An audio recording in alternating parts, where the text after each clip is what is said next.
You know, it's been a minute since I've caught up with Rez from VM, Rezworth Burchenson. He's the CEO of Victoria Mutual Investments Ltd. I wonder what they've been up to lately. Let me go grab a cup of coffee with him and let's get this money. Hey Kalila, how are you doing? Hey Rez, it's been a minute. Long time. Yeah. Let's have some coffee. Good. Thank you. You're welcome. Oh, this looks so good. Thank you very much.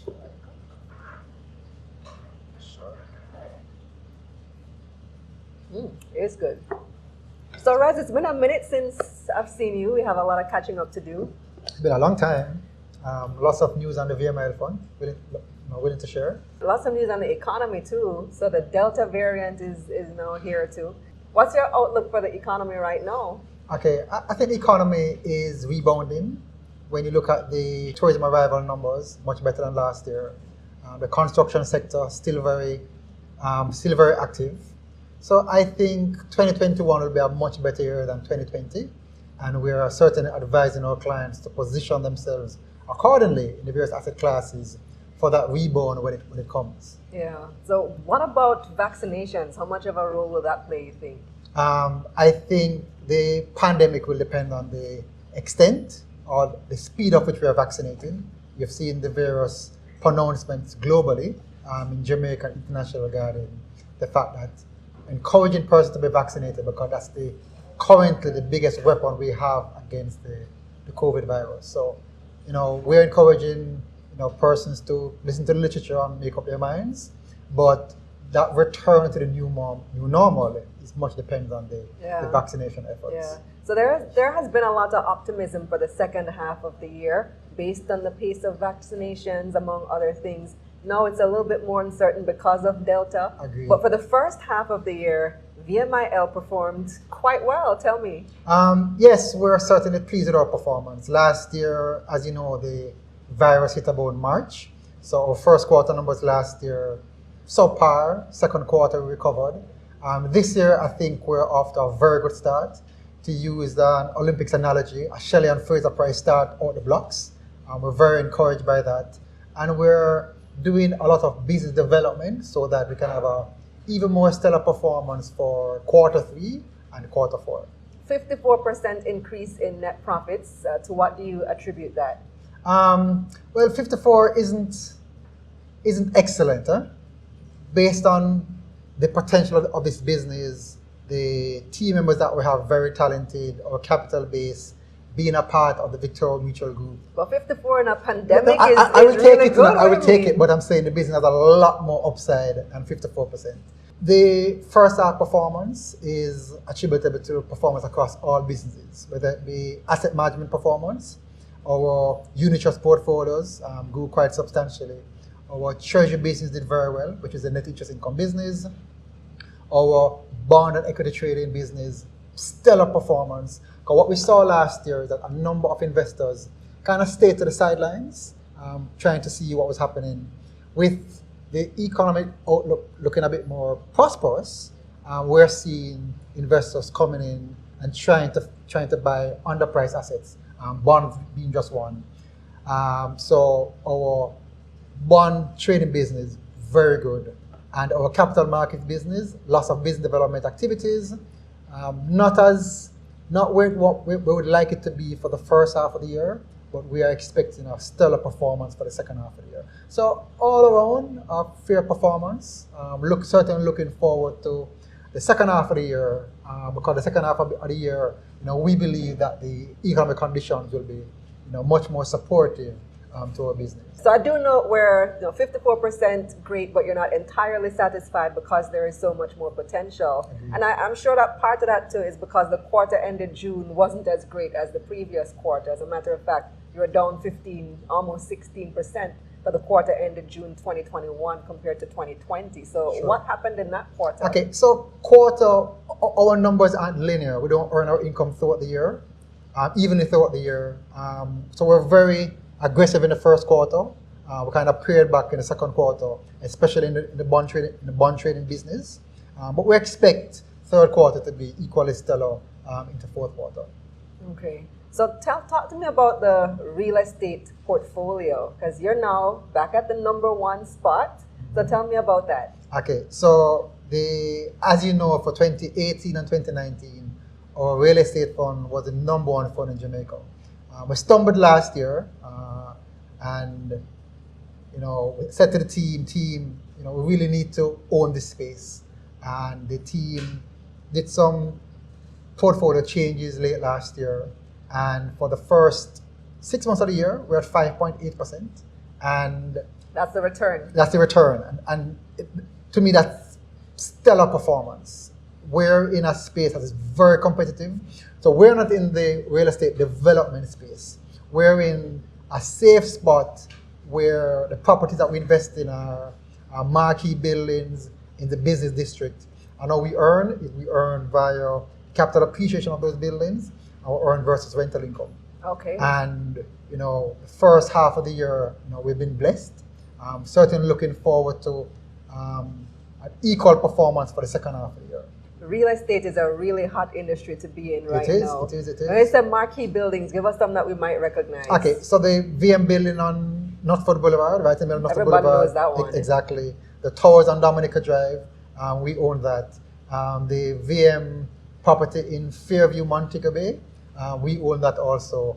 And we have signed to purchase another building, which hasn't closed yet, but I'm eager for it to close so we can make the announcement. Can you say where? It's in Montego Bay, and that property will give us exposure to a segment of the market to which we are currently not exposed. So we're certainly looking forward to making that announcement. So you also deployed more capital to listed companies, and KP REIT is one of them that comes to mind. So tell me what's going on there. Okay, no problem. So we have always said that Victoria Mutual Investments Ltd, when we're into market, that our role is to propel businesses to move to the next level. So if you're small, to move to medium; if you're medium, to move to large; if you're large, to take on the Caribbean, so to speak. And we've always been, seeking out opportunities, seeking out ways that we can add value to these respective businesses. So last quarter, we had an arrangement with KP REIT. They certainly wanted a bridge loan. They've been very acquisitive in the real estate space in the region. They wanted a bridge loan, and we stepped up to the plate. We provided a bridge loan for $700 million. And there are other things that they certainly want to do, and we want to play certainly a greater role in that business. And one of the things that a number of investors are not aware of is that the Victoria Mutual Wealth Property Fund actually owns 40% of KP REIT. So there's some synergies that certainly between our property fund and KP REIT. So we're looking forward to further collaboration in the future. So that's the same property fund that's with the unit trust? Exactly, same one. So we invest in buildings, but also invest in listed real estate vehicles, and KP REIT is just one. Okay, so that's a good reason to buy into the property fund unit trust. Exactly. And the KP REIT, their stock price has been doing very well. It has. Certainly, the board of that company, they have done a lot of restructuring over the years, and we're seeing the value of those decisions coming forth in 2021. A very simple way to get involved in real estate, add real estate to your portfolio. Exactly. So you also had some involvement with JAMTs? Exactly. So one of the things that we say to corporate Jamaica is you really want to talk to us regarding your expansion plans, because we have a number of products that are very flexible, very timely in terms of execution, in terms of getting to the cash, and we believe that those products and services can add value to those organizations. For some of these companies, they want a margin loan, or they want some facility to capitalize on opportunities. Mm-hmm. There are our solutions. We have various solutions, but one that we have, which is a margin loan product, gets you to a solution within a week. So on a Monday morning, you could call our capital markets division and say, we have an opportunity that I want to capitalize on. As long as we do the requisite screening and we find the appropriate collateral, marketable securities, we can get you disbursed within a week. And so we're very encouraged by that facility. We're very pleased by our turnaround time. That's a really great turnaround time. Excellent in this market, when principals, CEOs, CFOs really have to be on the ball regarding capitalizing on opportunities. And opportunities, whether it be to buy real estate, whether it to buy stocks, or whether it is to expand the business, we can provide that level of financing. So the margin loan is what you did for Jamties? Exactly. Oh, I see. Well, definitely something to consider for those of you in corporate. I heard, a little birdie told me that you got a triple B plus rating from Chris. Is that true? No, that's not true. The little birdie told me we got an investment grade rating. It sounds better than triple B, right? So we're investment grade, and we're very pleased and we're very encouraged about it. When we went into the conversation with Chris, we're a bit reluctant. I mean, so, in as much as we're confident in our balance sheet, we're a bit worried about the rating, but the rating simply validated the business strategies. It validated our risk management module. It validated so many things about the business that the business is headed in the right direction. And to have an investment grade in a pandemic period certainly says a lot about the stewardship of the business, whether it be by the board, whether it be by the executives, by the management team. And we have plans to leverage that investment grade rating to further grow the business.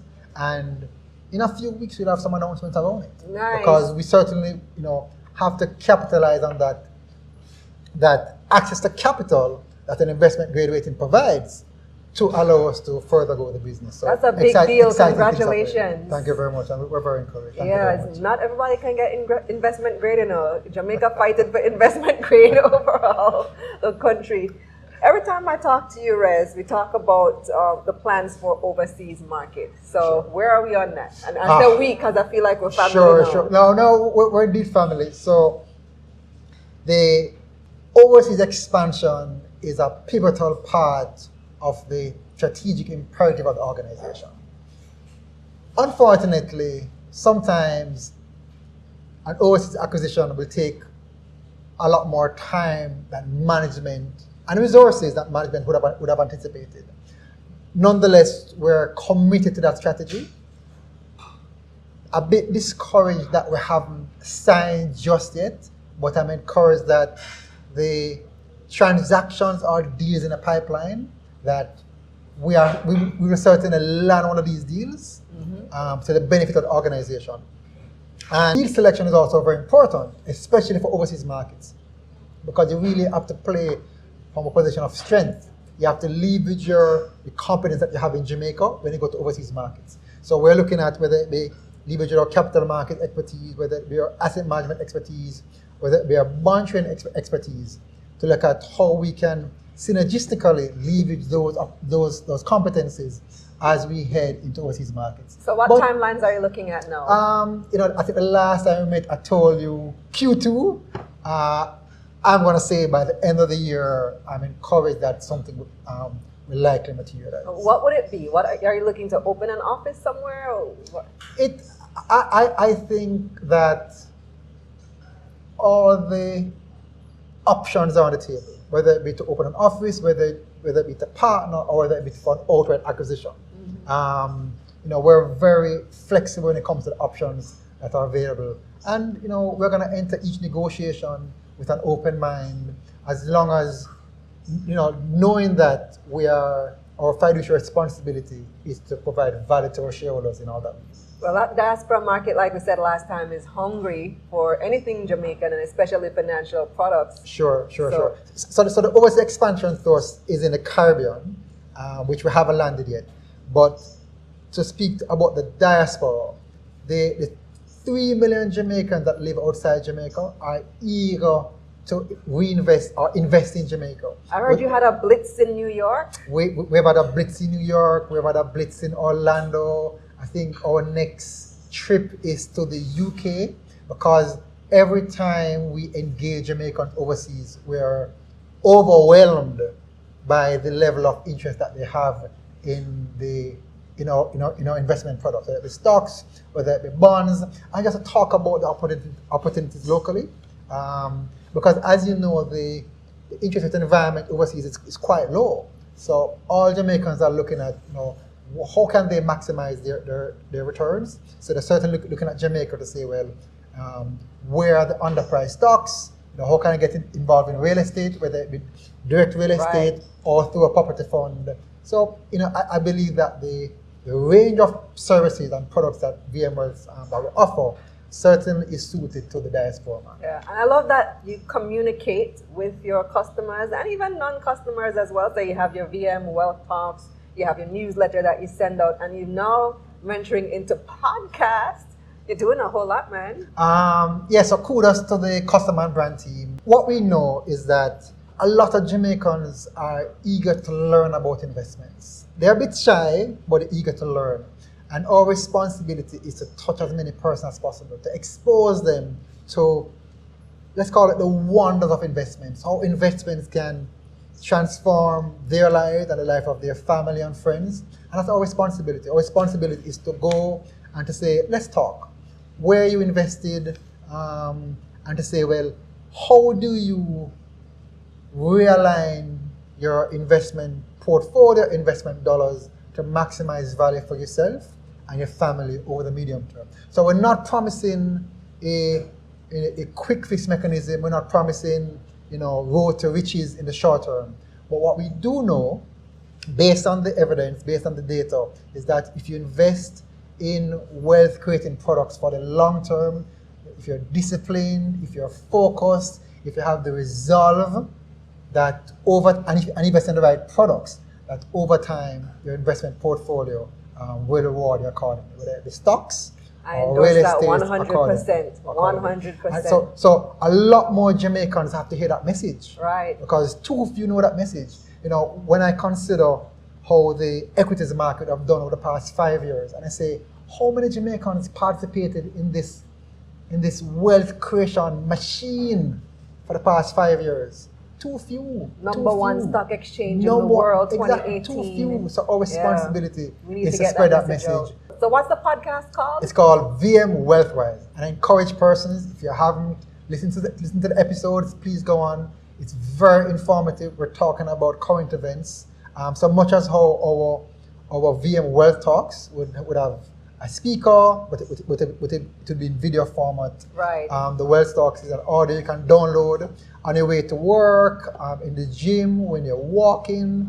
You can certainly engage, listen, and be informed, but also take action. Don't only listen and don't take action. We want persons to take action, to call us to say, well, I've heard that this product or this market is hot and trendy. I certainly want to participate in that investment opportunity for the medium term. So before you go, Rez, I like to see when companies are involved in the community, when they have some level of corporate social responsibility. Last time you told me about the 5K runs that you all had been doing.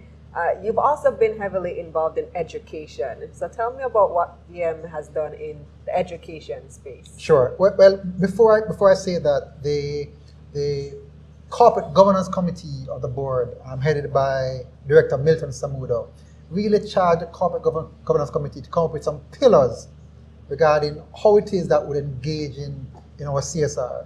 Those pillars were leadership, youth empowerment, nation building, education, and the environment. So every quarter when we approach CSR, there's a framework that we use to approach CSR. Education, as you know, is pivotal. So we are doing a number of things. Actually, there is something else which we're going to launch in Q3. Very excited about that, to kind of lift the brand.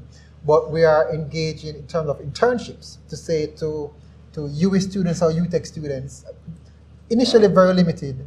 In as much at VMworth, in as much as you're learning some of these theoretical concepts in school, we want to provide an opportunity, an internship, to apply where you come into the organization, engage the managers, and put to practice some of these theoretical concepts, because it will make you a lot more marketable when you matriculate. That's excellent. Thank you. That's excellent. So how much have you done? We have done one thus far, but the plan is to certainly accelerate it each and every year. Remember that there are 5 pillars. So in as much as education is important, we're also focusing on some of the other pillars. So last but not least, tell me about the stock. How's the stock doing? Well, I don't watch the stock, and oftentimes, whenever I speak to shareholders, they all engage around the stock price. Yeah. The stock price is an outcome. My responsibility of the board, responsibility of the management, responsibility of all the team members at VMIL is to deliver and focus on driving the results. And the stock price, as I've seen over my years in this business, the stock price will reward us as long as we continue to excel. If we continue to grow our net PAT by 54%, the stock price will follow in lockstep. So I'm going to focus on what I need to focus on, and the market will reward us accordingly. But the business has a lot of potential. We're doing a lot of things to transform the business, to make us a lot more efficient, to build a brand around VMIL. And, we're executing on the strategy. We have a balanced scorecard that we use to kind of track our performance. And, we're very results oriented. We're very customer obsessed. And we believe that's what we need to focus on. Well, it was great catching up, Rez. Thanks for the coffee. Sure. Anytime. Cheers. All right. And of course, you can catch up with VM by emailing wealthinfo@myvmgroup.com. Also, check out the podcast, right? Exactly. VM Wealthwise on all podcast streaming platforms. And on YouTube, of course, there's VM Wealth Talks every 3 months or so. I'm Kalila Reynolds. Let's get this money. Let's get this money.